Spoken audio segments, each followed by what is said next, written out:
En aguas del archipiélago balear, un parque vela por el mantenimiento de la pureza del medio marino mediterráneo.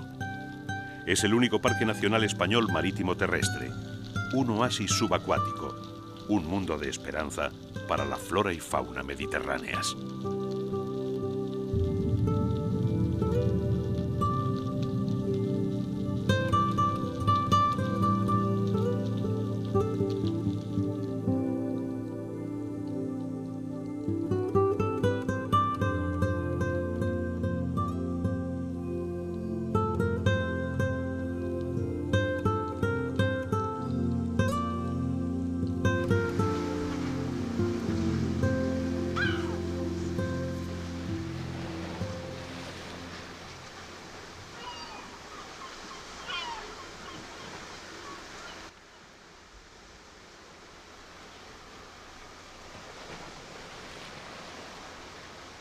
El Parque Nacional del Archipiélago de Cabrera cubre una superficie de 10.021 hectáreas, de las que solo 1.836 son terrestres.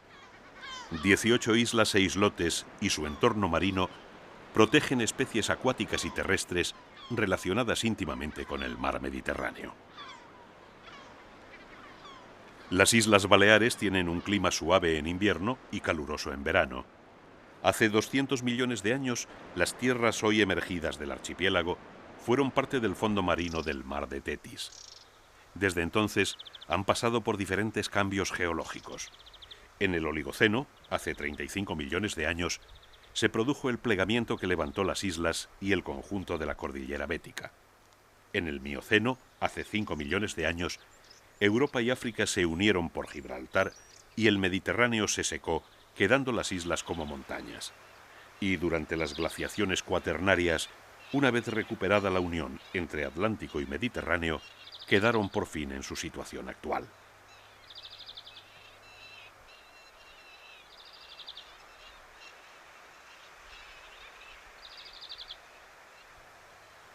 Durante todo este tiempo, las rocas calizas que conforman las islas han sufrido un proceso de karstificación por efecto del agua de las lluvias, cuya consecuencia son cuevas, lapiaces y grutas.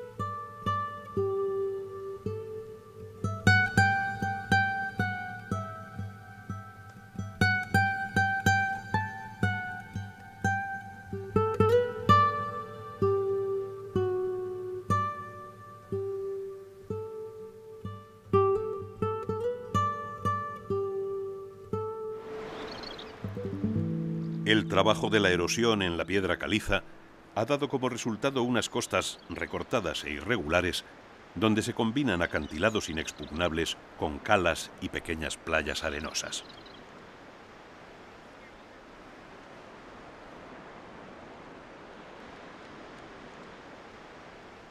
Las reducidas dimensiones de este conjunto de islotes y las condiciones del clima mediterráneo semiárido, influenciado por el mar circundante, determinan una vegetación dominante de garriga caracterizada por la presencia de arbustos esclerófilos, es decir, con hojas reforzadas que aguantan las condiciones de sequía.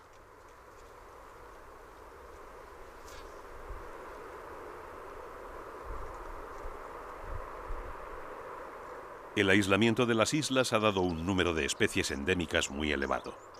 De las cerca de 450 especies de plantas vasculares del archipiélago, 30 son endémicas.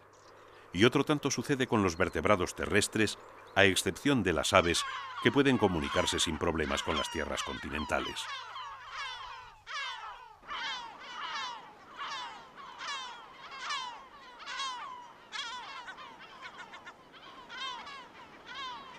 En el archipiélago, las aves, especialmente las marinas, adquieren gran protagonismo al ser lugar de paso entre el norte de África y Europa.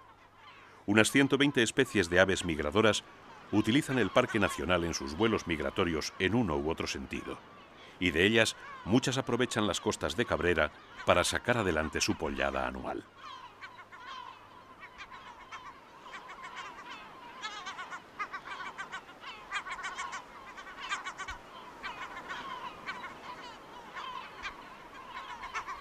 Gaviotas, como la de Oduin, que ha estado en peligro de extinción, tienen aquí la colonia de cría más importante del Mediterráneo, aunque es la gaviota patiamarilla, que algunos consideran como una subespecie mediterránea de la gaviota argentea, el ave marina más numerosa del parque.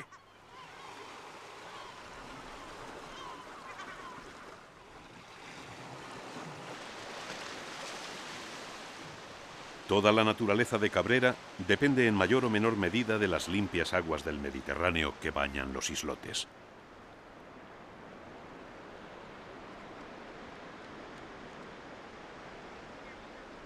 Apenas un 20% del Parque Nacional es terrestre, porque la mayor riqueza biológica se encuentra precisamente en las 8.703 hectáreas que se extienden bajo la superficie.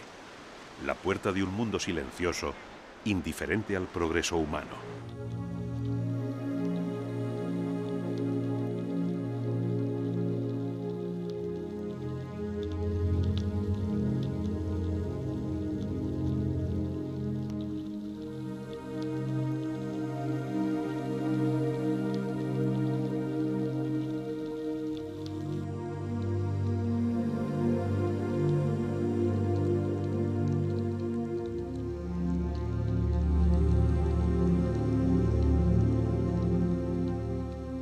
Los fondos de Cabrera tienen rasgos tropicales. La absoluta claridad de sus aguas, limpias de limos y arcillas continentales, produce una luminosidad que permite la existencia de vegetación submarina a mayor profundidad y, por tanto, de los animales que viven entre las algas.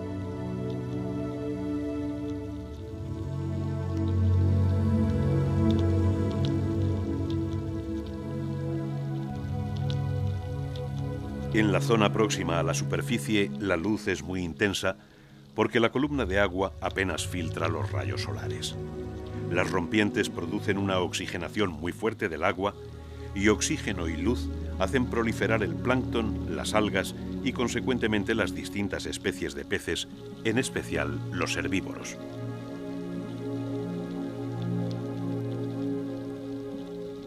Las salpas son asiduas de estas zonas de rompientes donde encuentran algas verdes en abundancia que son la base de su alimentación, hasta el punto de que su carne, una vez pescadas, desprende un fuerte olor a estos vegetales.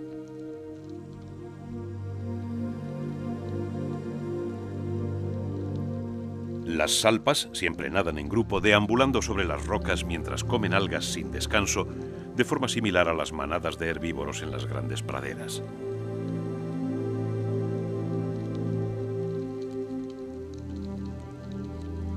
En este primer estrato submarino de gran intensidad de luz, las plantas pueden realizar sin problema la función fotosintética, hasta el punto de que no solo las algas verdes viven en el sustrato submarino.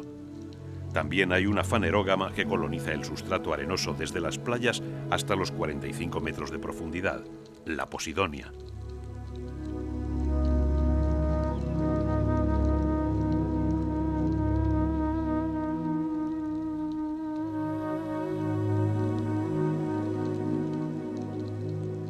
Las praderas de Posidonia son un indicativo de la calidad y pureza de las aguas.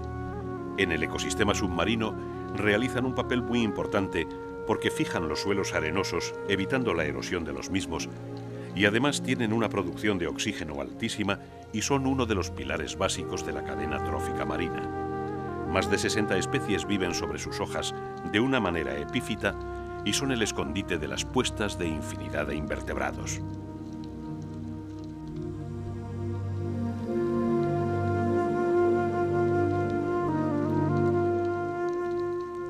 El relieve del fondo de Cabrera es muy diverso debido a los grandes cambios geológicos que han tenido lugar a lo largo de las eras.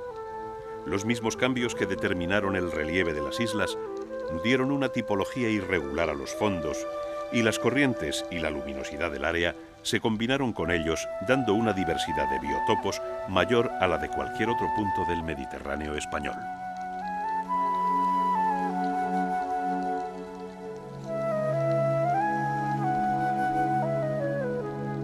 Las algas se distribuyen por estratos dentro de la columna de agua. A mayor profundidad hay una menor penetración de la luz solar y los pigmentos clorofílicos, los que tienen las algas verdes, van perdiendo funcionalidad.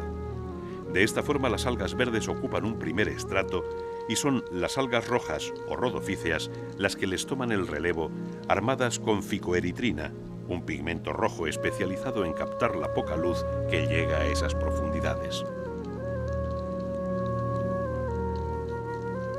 Pese a la abundancia y variedad de algas, la apariencia vegetal de los fondos rocosos de Cabrera se debe más a las colonias de unos pequeños animales que a la de las propias algas. Las gorgonias que cubren el fondo recuerdan a un bosque en miniatura. Son colonias de pequeños pólipos que se incrustan sobre un tejido sostenido por un esqueleto central ramificado de carbonato cálcico. Es esta ramificación la que le da el aspecto arborescente que hace recordar a una planta.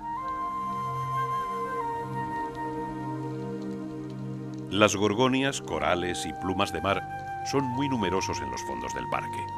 La mayoría de las especies prefiere asentarse en lugares sombríos e incluso en cuevas.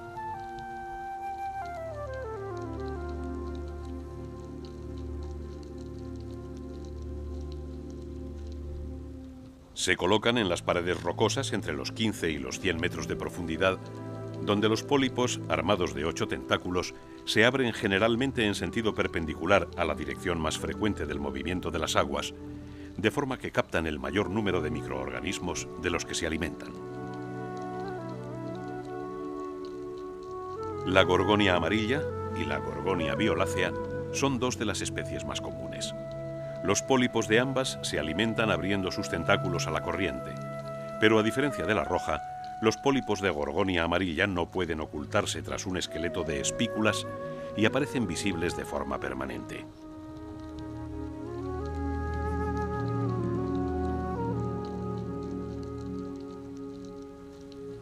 Aprovechando la forma y color del fondo, un rascacio se esconde mimetizado entre las gorgonias. Como tantos otros peces de roca, sabe que su camuflaje es su mejor arma para evitar enemigos. Pero no es la única. En caso de ser descubierto, levanta sus espinas dorsales como aviso. Un potente veneno se esconde en las aguzadas púas y en caso de ser atacado las utilizará diestramente como un escorpión utilizaría su aguijón o una serpiente sus colmillos venenosos.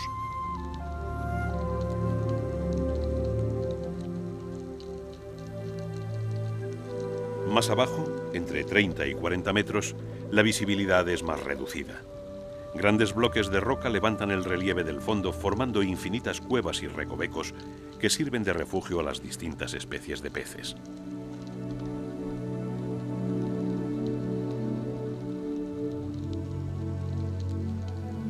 También los meros utilizan el camuflaje para pasar desapercibidos, pero en caso de fallarles, siempre tienen cerca alguna grieta o cueva donde ponerse a salvo.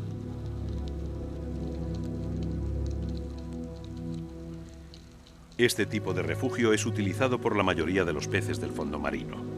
En estas aguas profundas, alejadas de la costa, los peces son de mayor tamaño. Hay corvinas, doradas, meros, pargos y carballos, animales predadores que se alimentan de otros peces. Pero además hay superpredadores, como las barracudas o los tiburones, y hasta los peces predadores buscan refugio entre las rocas cuando ven merodear a uno de estos grandes cazadores.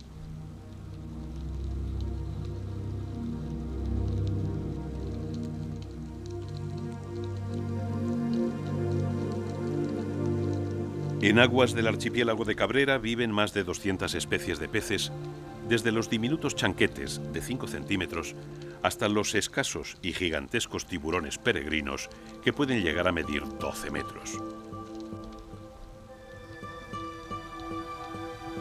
Esta variedad, que atrajo desde tiempos históricos a los pescadores de las costas cercanas, se ha convertido desde la creación del Parque Nacional en abril de 1991 en la meta de los aficionados al submarinismo.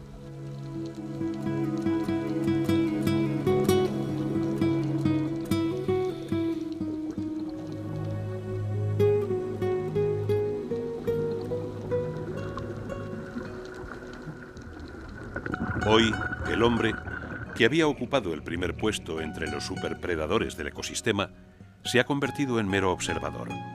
La fauna del parque se va recuperando paulatinamente. Ya no hay redes ni arrastres y los peces multiplican sus poblaciones año tras año, convirtiendo el fondo en un permanente espectáculo.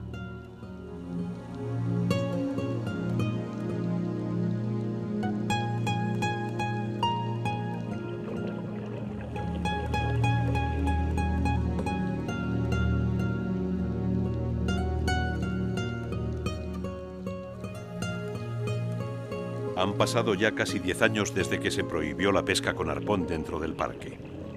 10 años en los que los peces se han ido acostumbrando a la presencia pacífica de los buceadores, lo que permite acercarse a algunas de las especies más esquivas y disfrutar de la confianza de la mayoría de los peces.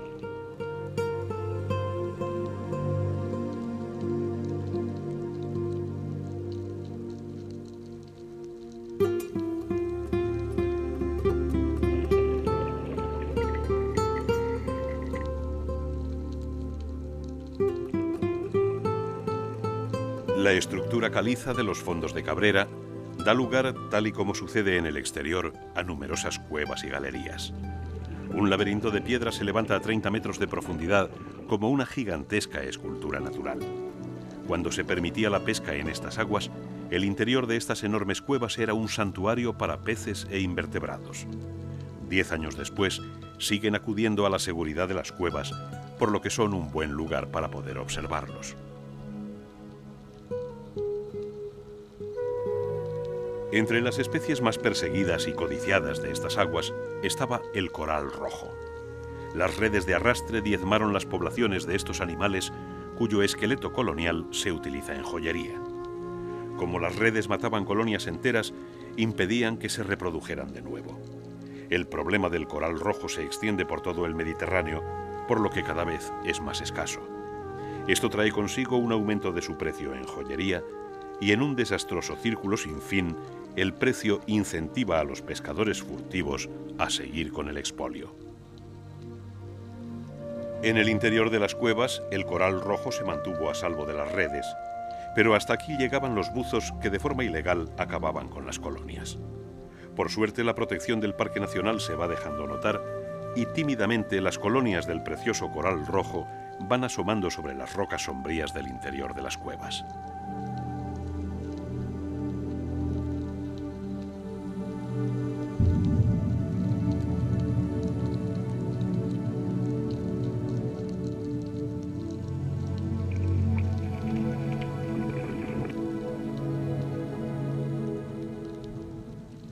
Los laberintos de piedra están llenos de sorpresas. A 30 metros de profundidad, sumidos en la oscuridad de cuevas y pasadizos, conviene tener experiencia e ir acompañado. La diferencia entre una inmersión inolvidable y una pesadilla es muy pequeña y puede venir marcada por el encuentro con uno de los muchos peces que se refugian entre las rocas.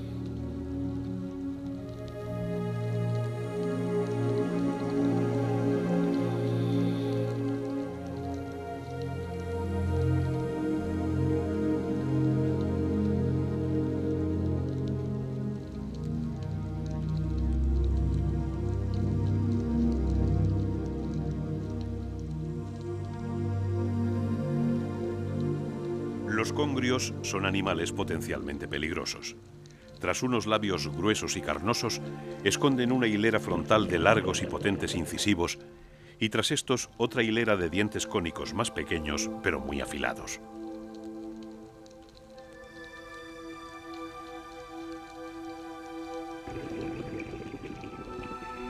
Estos ágiles peces no suelen mostrar miedo al hombre y se han dado casos de ataques a buceadores cuando algún objeto brillante del equipo de buceo ha atraído la atención del congrio y el buceador se ha puesto nervioso. Una buena razón para exigir experiencia a los submarinistas que se internen en las cuevas.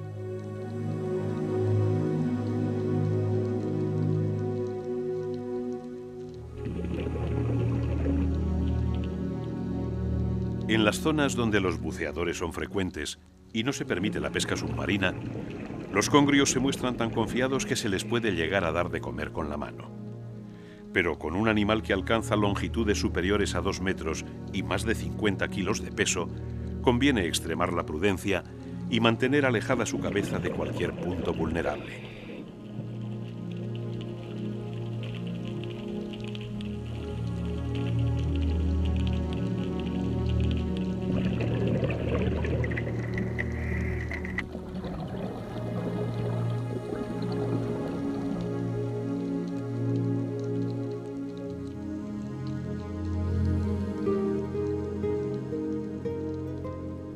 La presencia en las islas de cartagineses, fenicios y romanos en tiempos históricos ha dejado el fondo sembrado de pecios, barcos que naufragaron y que siglos de exposición al mar han convertido en parte del ventos marino.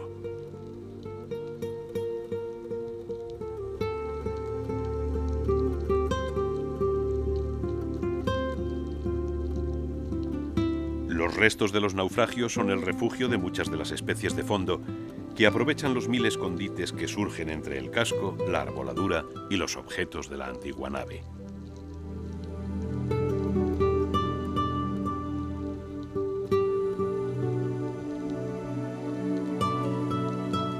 El tímido rascacio vuelve a avisar con sus aletas venenosas que el intruso está pasando la distancia de seguridad. Cerca de allí, bajo algunos hierros comidos por las algas incrustantes, los pólipos y las esponjas, un bogavante se parapeta cubriendo la entrada de su refugio con sus poderosas pinzas delanteras. También las morenas son asiduos inquilinos de los barcos hundidos, como lo son de las pequeñas cuevas de las rocas del fondo. Pese a su aspecto feroz, son peces tímidos que solo resultan peligrosos si se les fuerza a defenderse. Pero su cara de pocos amigos le ha valido una fama terrible, mientras que sus vecinos los congrios, mucho más peligrosos para el hombre, no se consideran una amenaza.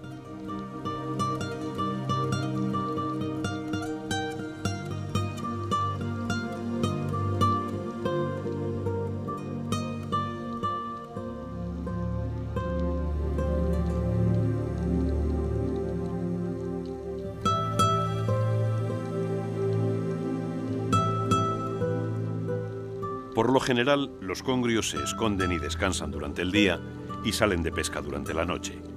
Su distribución batimétrica va desde algo más de 1 metro de profundidad hasta sobrepasar los 1000 metros, más allá del talud continental.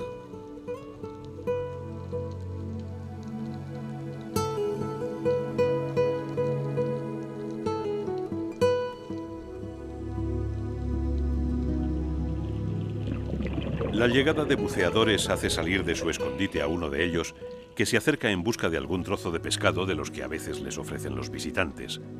Al igual que en las cuevas, el contacto con un congrio exige cierta experiencia porque la curiosidad del pez resulta inquietante, y si uno se deja vencer por el pánico y asusta al congrio, éste puede sentirse amenazado y atacar.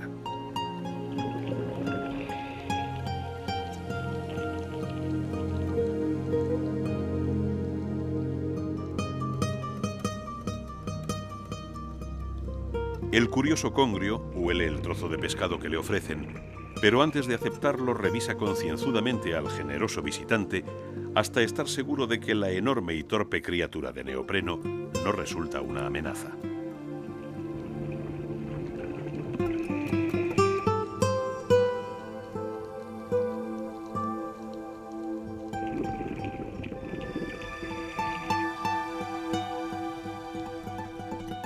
Una vez ganada su confianza, el congrio se convierte en un curioso y divertido compañero de juegos que hace las delicias de los submarinistas.